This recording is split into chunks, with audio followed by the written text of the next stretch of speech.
Assalamualaikum warahmatullahi wabarakatuh. Eh, saya hadir kembali melalui channel YouTube M. Nurholis Setiawan, segmen BS, itu bicara ekonomi syariah, dan pada saat ini saya akan ngajak ngobrol Ketua Dekopinda atau Dewan Koperasi Indonesia Daerah Kabupaten Banyumas, Mas Arsyad Dalimunte. Ya, nanti saya akan menyapa beliau. Ya, beliau sebagai orang yang sangat lama bergelut dalam dunia koperasi. Saya merasa tertarik untuk mengajak bincang-bincang beliau karena di dalam bicara ekonomi syariah tentu kita tidak juga bisa lepas dari intermediari lembaga keuangan, ya, yang selama ini dalam yang lazim kita kenal adalah ada perbankan syariah, lalu ada Baitul Mal wa Tamwil yang kemarin kita sempat ngobrol dengan pendiri dari BMT Sidogiri. Lah, kali ini kita akan coba perbincangkan dengan ahli atau praktisi sekaligus juga sudah sangat lama ya menggeluti dunia koperasi. Nanti kira-kira seperti apa segmentasi di dalam kegiatan-kegiatan perkoperasian yang kemudian bisa kita linkkan dengan intermediari lembaga keuangan yang sifatnya syariah tadi. Selamat malam dan assalamualaikum Mas Arsyad. Waalaikumsalam, selamat malam Prof. Sehat Terima Prof? kasih, alhamdulillah. Ini saya bisa ketemu dengan Mas Arsyad yang sangat sibuk begitu ya, dan background dari perbincangan kita itu di ya semacam satu tempat lah ya di Kabupaten Banyumas. Menarik sekali untuk bisa menggali informasi dari Mas Arsyad.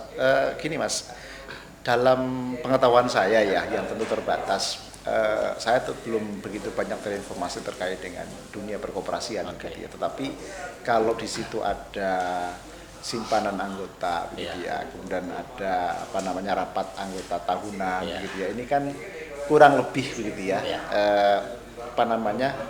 secara operasionalisasi lembaga keuangan lah kalau boleh saya sebut quote ini kan mirip dengan Baitul Mal wa Tamwil yang dikelola oleh beberapa pegiat-pegiat ekonomi syariah yang dari Indonesia. Dan saya beberapa segmen sebelumnya sudah mengajak ngobrol ya dengan beberapa orang yang memang bergulat dalam dunia Baitul Mal wa Tamwil. Bisa Mas Arsyad ceritakan tentang dunia perkoperasian ya, yang nanti mungkin akan saya pancing lebih lanjut terkait dengan mungkin nggak itu menjadi salah satu segmentasi dari intermediari lembaga keuangan tadi yang berbasis syariah tadi. Oke.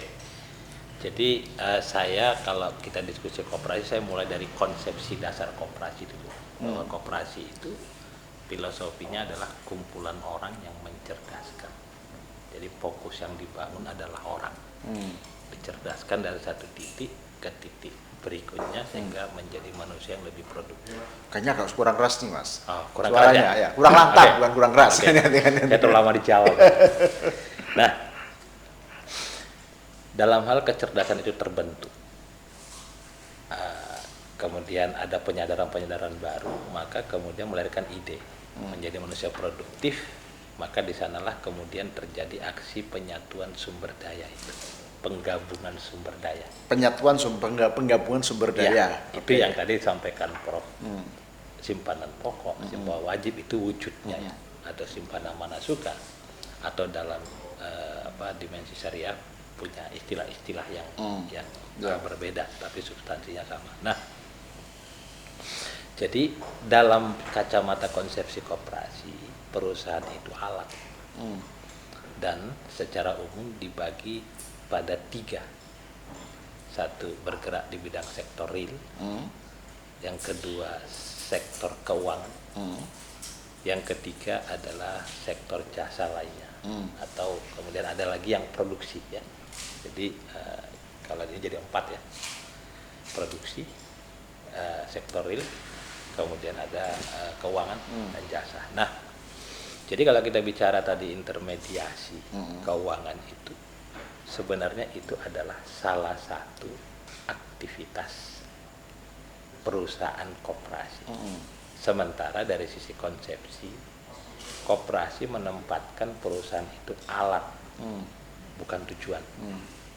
Jadi kecerdasan-kecerdasan terbentuk dari proses pendidikan itu melahirkan gagasan aktivitas produktif yang kemudian bisa salah satunya adalah simpan pinjam. Sebagai sebuah perusahaan yang bergerak dalam tadi beberapa segmen, ada real, sektor real, Ya, kemudian moneter, ada keuangan dan jasa, Ya.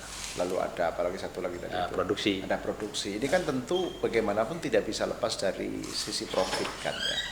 Karena bagaimanapun kan menyangkut ya keberadaan lembaga ini ya, lalu kemudian juga bagaimana juga bisa memberikan quote-in-quote tadi keuntungan kepada para anggota ya. Kemudian dia menjadi mitra bagi apa namanya para ya let's say para pelaku usaha lah, pelaku usaha. Nah, di sini titik bedanya, Prof. Jadi dalam konteks mengelola perusahaan koperasi itu kalau bahasa saya sering mengatakan ada dua mazhab. Satu apa yang disebut dengan mazhab genuin. Ini mazhab genuin ini mazhab yang berorientasi pada perluasan manfaat.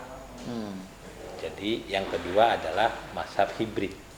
Mazhab hibrid. Nah, mazhab hibrid ini berorientasi pada perolehan laba atau SHU. Nah, jadi apakah perusahaan koperasi mau dia sektor real, mau sektor jasa keuangan, mau sektor produksi, maka ini opsional. Apakah mau dia bergerak berdasarkan genuine, misalnya sektor real, ada retail, kita sektor genuine, maka harganya lebih murah karena perusahaan koperasi tidak fokus pada penciptaan laba, tapi fokusnya adalah memperoleh, mengakses harga lebih murah. Dan itu bisa sektor keuangan sama ya. Apabila kita sepakat misalnya lembaga keuangan ini dibentuk untuk membangun budaya menabung bagi anggota dan kemudian memediasi kebutuhan modal kerja dalam beban yang lebih murah, maka bisa jadi dia pakai mazhab genuine. Gini, relevansi dengan segmen bicara ekonomi syariah ini kan lebih banyak kepada aktivitas ekonomi secara syariah tadi, yang tentu yang paling dasar membedakan dengan aktivitas ekonomi non syariah itu kan pada akad. Kalau itu melibatkan pemodal atau melibatkan lembaga keuangan tadi. Kalau yang sudah berjalan seperti dalam Baitul Mal wa Tamwil misalnya, hasil obrolan saya dengan Sidogiri beberapa waktu yang lalu, ini kan prinsip-prinsip di dalam berekonomi secara syariah, ada yang mudharabah, ada yang murabahah, dan ada yang musyarakah. Ini BMT tegas bahwa ketika ada apa namanya peminjam kata lebih atau kreditur begitu melakukan transaksi lah keuangan dengan BMT ini, maka yang menggunakan cara mudharabah itu ya nilainya lebih kecil. Betul. Karena resiko yang akan timbul. Tapi ketika murabahah yang sifatnya murabahah itu bisa lebih banyak yang bisa yang diberikan kepada para pelaku usaha. Nah, pertanyaan saya dari sisi operasionalisasi tadi di sektor, apakah sektor real, apakah di keuangan dan jasa dan juga produksi proses sendiri itu bisa nggak memiliki semacam kesamaan alur dengan apa yang dilakukan oleh BMT misalnya. Ini hanya pertanyaan seorang awam saja kan. Yang perlu diingat begini, BMT itu kan dalam kesejarahan dia lahir sebuah praktek baru berdasarkan spirit syariah. Yang kemudian di dalam perjalanannya akhirnya didorong harus membuat sebuah bentuk kelembagaan dari opsi yang kelembagaan yang ada di negara ini. Maka kemudian ada opsi mereka menjadi BPR atau opsi kedua mereka bisa menjadi koperasi. Kenapa demikian? Karena nalarnya adalah undang-undang mengatakan yang boleh menyelenggarakan bisnis keuangan adalah perbankan dan non perbankan. Nah, non perbankan ini kalau BPR maksudnya perbankan. Kalau non perbankan salah satunya adalah koperasi. Nah, disitulah BMT mengambil pilihan. Nah, maka dalam dimensi konsepsi kelembagaan koperasi, syariah itu adalah jenis produk. Maka di koperasi jenis produk layanan dari koperasi. Jadi maka koperasi simpan pinjam secara praktek ada dua. Satu konvensional, kita biasa mengatakan begitu. Yang kedua adalah menggunakan sistem syariah. Dan hari ini undang-undang pun sudah lebih banyak mengakomodir koperasi syariah ini. Gini, kalau saya melihat pada pelaku usaha ini kan bagi saya sebagai orang yang apa namanya ya mungkin agak awam lah dalam konteks akademik tentang keuangan syariah ya. Tapi dalam pengamatan saya sebetulnya kegiatan berekonomi yang kuat itu kan kegiatan ekonomi yang sifatnya bottom up. Gitu ya. Ya, betul. Jadi inisiatif muncul dari masyarakat, para pelaku usaha, ya sektor, makanya ada usaha mikro, kecil dan menengah misalnya begitu ya.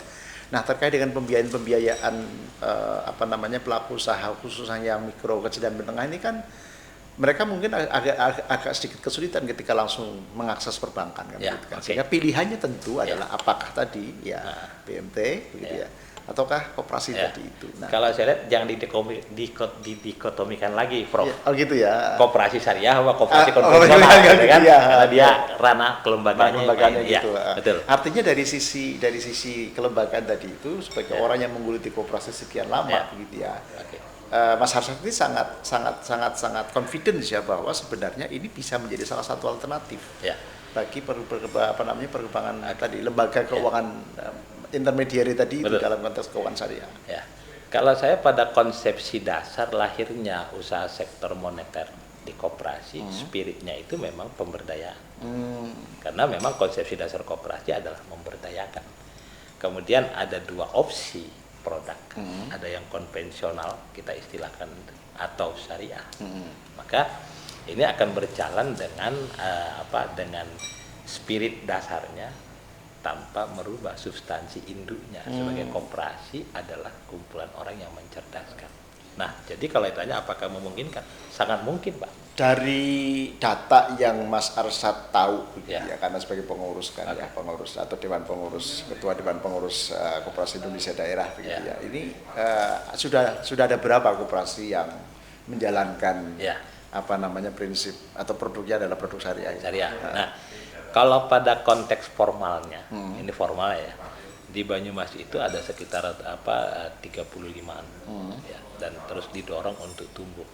Dan saya meyakini akan semakin tumbuh karena negara sendiri sangat concern mendorong pertumbuhan ekonomi syariah ya. Walaupun hari ini kalau nggak salah data per Desember kemarin baru 5% ya.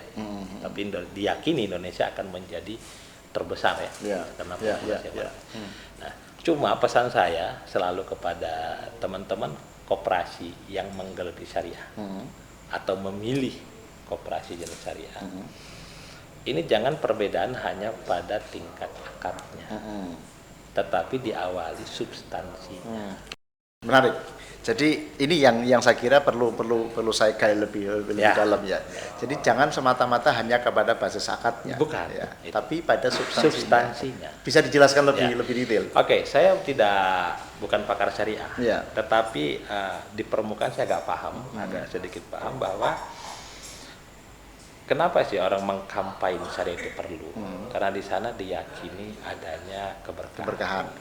Yang kedua, pada posisi Islam sebagai agama yang rahmatan lil alamin, maka ini adalah media untuk mengkampanyekan kerahmatan lil alaminan. Bahwa ekonomi Islam dalam berekonomi ini tidak hanya memakmurkan Islam saja. Karena terjadi praktek yang berkah, di sana ada jujur, sana ada spirit saling berbagi. Nah, saya mendorong teman-teman koperasi ke sana. Maka selalu saya katakan hal yang paling tidak menarik, saya bertanya berapa SHU-nya. Bagi saya tidak menarik. Tapi justru yang saya menarik adalah ketika ada penyajian data. Sebelum koperasi syariah berdiri di sebuah wilayah, berapa penerima zakat. Tapi sesudah berdiri. Oke, begini. Artinya secara kelembagaan ya kalau kita menggunakan sebuah analog kelembagaan yang jelas punya produk syariah kan perbankan. Betul. Ya, katakanlah sebagai akhir perkembangan terakhir lah kita bisa lihat mengapa ada BSI begitu ya. Betul.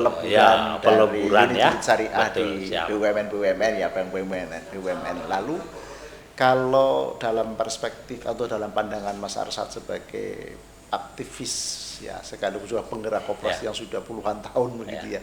Ini kira-kira ekspektasi apa ya yang bisa disampaikan atau lebih gitu terkait dengan keberadaan koperasi yang kemudian memilih operasionalisasi secara syariah.